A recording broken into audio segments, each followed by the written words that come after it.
Para ako na-flashan doon, pre, ah. Parang na-Phoenix flash ako doon, ah. Grabe. Anyways, tara, let's go back to our man cave, pare. Medyo magulo, no? Anyways, pare. Ngayon lang ako nakagawa ulit ng videos and I've been reading your comments. Yes po, I've been reading your comments. And dapat gagawa talaga ako noon kahapon. This is July 16. Pero boy, napalaro ko ng Valorant, napag-grind ako eh. Gold 2 na ako, alright? Nababasa ko yung mga comments, yung mga nagsasabi, Kuya, maglaro ka pa ng Valo. Yes po, naglalaro po ako, nag-livestream na nga ako. And now, I have an announcement to make. Oh, this is not sponsored, okay? I'm just a really big fan of gaming and Ragnarok. Merong bagong lumabas ngayon which is yung Ragnarok New World kung saan, eto na boy oh, ayan na boy oh, tinapos ko muna yung mga main quest tapos hinahayaan ko lang ngayon mag-auto farm, okay? Kasi pag natapos mo na yung main quest, meron kang parang level na hanggang dun ka lang and then gagawin mo is yung mga monsters na lang kakalabanin mo to get the full EXP. And kung gusto nyo lang naman sumama pare, okay, gagawa kami ng mga guild ng mga kada dito si Nabibuyog, si Christian, yung server namin, Dracula server, inuulit ko lang. And now, tara, let's go. I've been reading your comments. Naka-ready na dito sa ating cellphone. And yeah, let's try to answer them and react to your comments. Teka lang, hinahanap ko lang. Let me just quickly pull it up. Ayan o. Sinend ko na dito, guys. Sinend ko na dito. Ito ba yung pinakauna? Ayan. Ayan, pinabasa ko ha. Okay. Sabi ni at jokeorlo124_gaming. Kuya Creepy, kailan ka ulit mag-a-upload ng GAG2 kasi nakakamiss na yung creepy method? Alam ko sa inyo, sabi ko sa inyo, daily upload ako ng Grow a Garden. Pero I think, alam nyo na rin naman ang mga nangyayari ngayon sa Grow a Garden. And yes, tumigil po kami sa pag-upload ng Grow a Garden kasi parang nakukulangan kami from the first Grow a Garden. Kumbaga, parang may something na kulang, na something nagpapa-excite sa mga tao kung bakit nilaro natin yung Grow a Garden at kung bakit nag 20 million siya. If mahanap ulit namin yon, maybe doon ulit sa Grow a Garden 2 or sa ibang mga laro, babalik naman kami. Pero ngayon, I'm doing vlogging, I'm sharing my life with you guys kasi feel ko ito yung mga na-miss out ko. And alam ko may mga nagsabi dyan, Kuya Creepy, ba't na bumaba yung views nyo? Kasi guys, busy na po yung tao. Sino ba naman sasabihin ko, oy guys, panoorin nyo palagi yung video ko kasi ganyan-ganyan. I respect your life, okay? If you want to drop by every kahit ilang video pa yan, maybe next week muna ulit ako papanoorin kasi busy ka, nanonood ka ng, I don't know, Netflix series or busy ka sa school. Dude, finish your school first, okay? Importante yan, kayo muna doon. Ako, nandito lang naman ako, pwede nyo akong balikan the next time. Pero kung nanonood ka, umabot ka dito, like mo na to, okay? Then comment mo kung ano mga ginagawa mo, okay?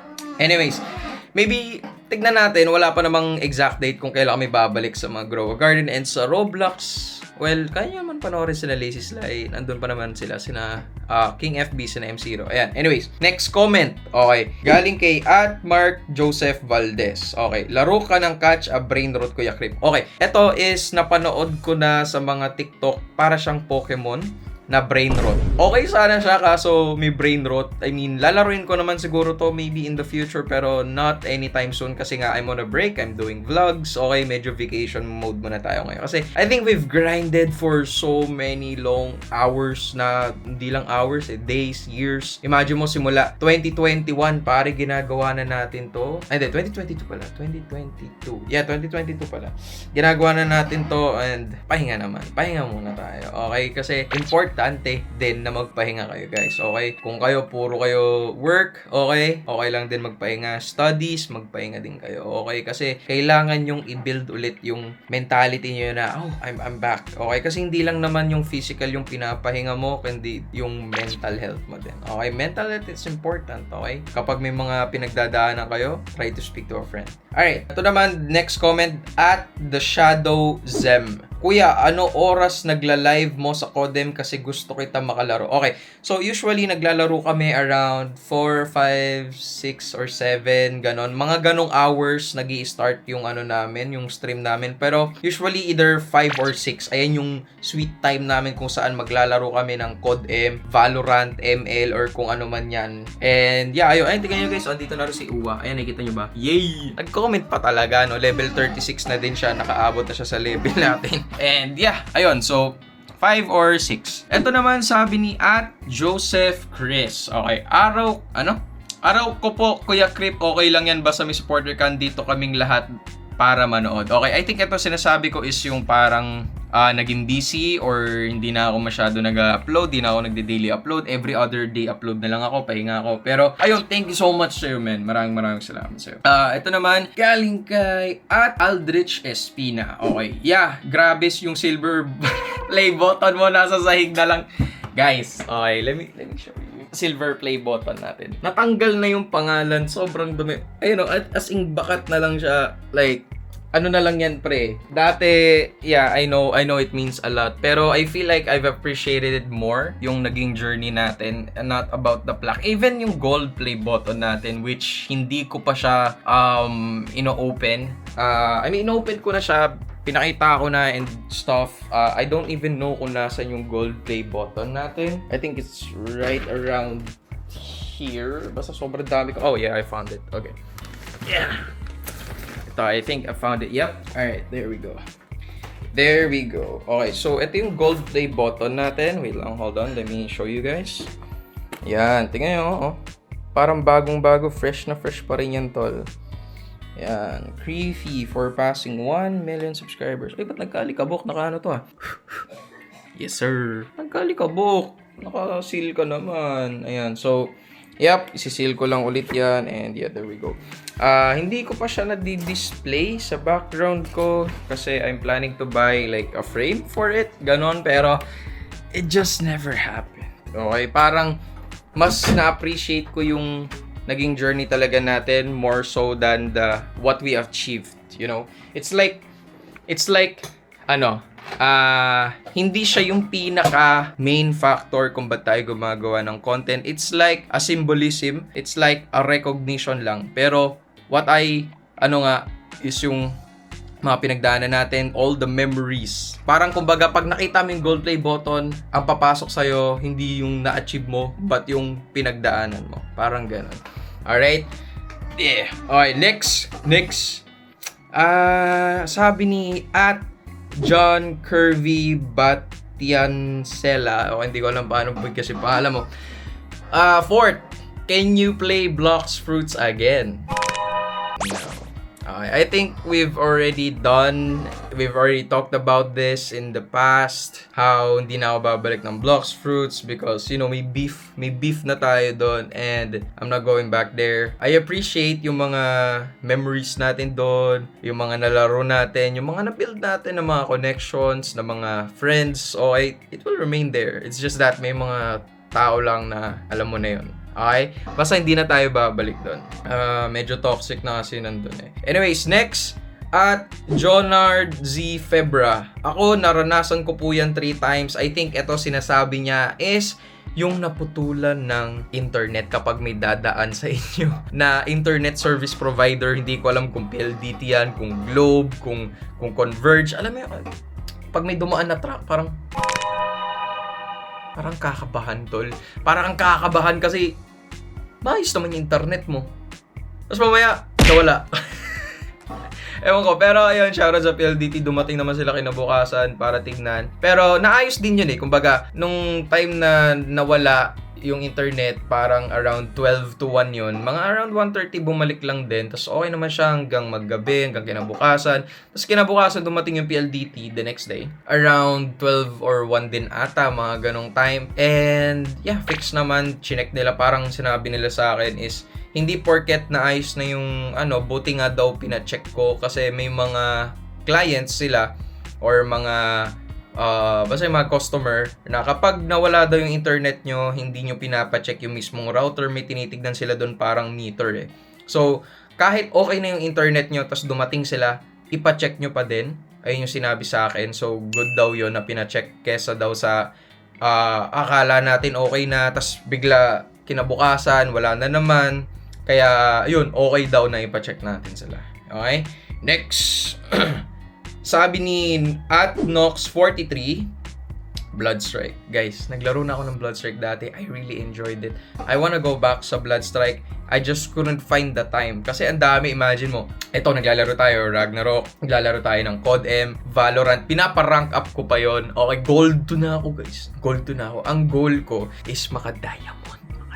Okay? Sa Bloodstrike kasi, I think naabot ko na yung legend ba yun? Pero syempre, hindi yung pinakamalalakas na todo na, diba? Pero, yeah, I might play it again, pero low chance. Kasi medyo focus tayo sa iba eh. Kumbaga, kung kaya ko lang na paghiwa-hiwalin, magkagibulls yung technique, tigi isang computer pare, kahit ano-anong laro, kahit ano-anong stream yan magkakaiwalay. Pero guys, in the end, isa lang po katawan ko, hindi ko po kaya laruin yan lahat.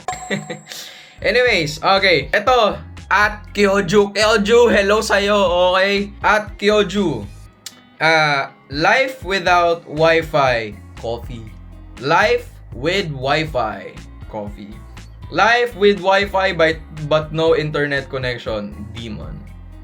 Alam mo yung dapat, ganun yung nangyari eh. May internet kayo. Siguro yung iniisip nito ni Gojo, yung may internet kayo, nagbayad kayo pero wala kayong wifi. I'm like, damn. Kasi, pare, nakasurvive naman tayo ng walang wifi nung bata ako eh, diba? Naglalaro lang ako sa labas, tumbang preso, tamaan tao, eh, yung mga paborito ko dati. Pero ngayon, nakapagbayad tayo ng wifi, tapos mawala yung wifi. Talagang buti na lang may data eh. Alright, it's good to see you again, Kyoju. Okay, I hope you're doing fine. Eto, at Macnel Ilagan, parang ganon. I don't know, I'm sorry kung mali pagkakasabi ko. Papaano ka po nakapag-post kung walang net? Ayun nga po, nagkaroon naman ng internet afterwards, tapos binigay ko na po kay Abriel, paita ka, okay? O, transition mo na yan, tapos balik na naman tayo. Okay? Ayun yung editor natin. Binigay ko sa kanya, siya yung nag-edit, tapos siya naman yung nakapag-post. Okay? Kaya minsan kung nade-delay, tapos nawala ng internet sa Abriel, ayun yun. Si Abriel yung nawala ng internet. Okay, and sabi naman ni @Heis, Mike CP, basta parang ganon. Let's go vlog. Okay, ito naman ginagawa ko is vlog-vlogan lang naman tayo, diba? I just wanna, talk with you guys, and I really just want to enjoy my time, vacation. I think it's time na I get to have the chance to talk with you guys. Kasi, kapag ako naglalaro ako ng mga games, hyper-focus ako sa mga games, I couldn't really build, like, a direct communication with you guys. And I think now na I'm reading your comments, I really enjoy reading it a lot. Kasi, usually kapag naglalaro ko ng games, there's really not much comment. Nakikita ko lang first, second, third. I really don't, hindi ko na like ini-skip ko lang yun pag ganun. Pero if there's an actual like mga pwede kong basahin, I would read it. Like I really take the time to read your comments kapag ganun. Alright. Sabi naman ni @Santi Cesar, Kuya Krip, pinapanood kita since Bloxfruits. Oh my god, that was like 2022, 2023, pare. Imagine mo yung mga memories natin noon, no? All the fun times we've had sa mga live streams and videos. I hope napasaya ko kayo. Alright. Ito naman, sabi ni @QuantamTam10. Hi, Kuya Kirby. I've been watching since 2024. Bloxfruits pa rin yata ako nun eh, no? I think 2025 lang ako tumigil. So, yeah. Alright. Thank you so much, pre. 2 years, man. 2 years. Grabe yun. Like, nakakatawa. Also, if you see me sa daan, dude, pag kayo mahiya mag-approach sa akin, I might, like, kasi pre, minsan, yung iba siguro matatakot sa akin. Pag nasa labas ako, lalo na sa street, yung kunyari, medyo gabi na, tol, talagang kailangan nakaganto ka. Kapag mukha kang masaya, isipin ng mga magnanakaw, may pera ka. Putik, tari, nanakawan ka ng mga noon. Kailangan nakatakot kayong, diba? See what I mean? So, kailangan nakatakot ka talaga. Pero, boy, pag sinabi mo yung magic word na, Kuya Creepy or Creepy, gawin na lang kayo. Pero pag di ko narinig, hindi ako magre-react syempre. Pero pag narinig ko yun, lilingon talaga ako, biglang, kaya, sabi mo Creepy. Oy! Basta, di ba, ganun. Hey, huwag kayo matakot sa akin. Hindi ako nagat. Kakawatan method ko lang kayo, tol. De joke. Anyways, sabi naman ni @Dex30. 2022-07, uy si Paulul. Ito yata guys, kung gusto nyo makita si Paulul, nandun siya sa vlog ko. Nung Banorant, okay, yung Banorant vlog, ito, ching! Ayan, yung Banorant vlog, andun si Paulul. Kasi guys, siya po yung naging ka-team ko bago kami sumabak siya sa Grand Finals, okay? Sad to say lang na ako yung nakapasok at hindi siya. Sana siya na lang pala, pre, nag-diamond pala yun si Paulul. Malay mo, nanalo pa sila kung sila yung pumasok, diba? So, ayun, tropa yan si Paulul, man. What a G, ang bait niya, man. Like, hindi ko na-expect na sobrang approachable niya kasi first time ko siya makita and parang, dude, sobrang funny niya, man. Like, kahit anong trip mo, sasakyan yan, boy. Alright, I think ito na yung last comment. at AlexCB_YT. Congrats, I see that second chin right.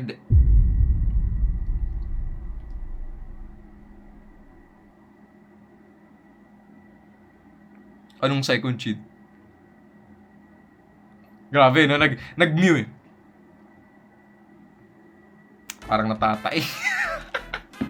Anyways, ayun lang muna tayo guys. Grabe kayo mapangasar kayo sa second chin ko. Porket pag ito na wala, nagkaroon ako jawline. Dude, lahat ng ko para ako si Dream. Yung hi there.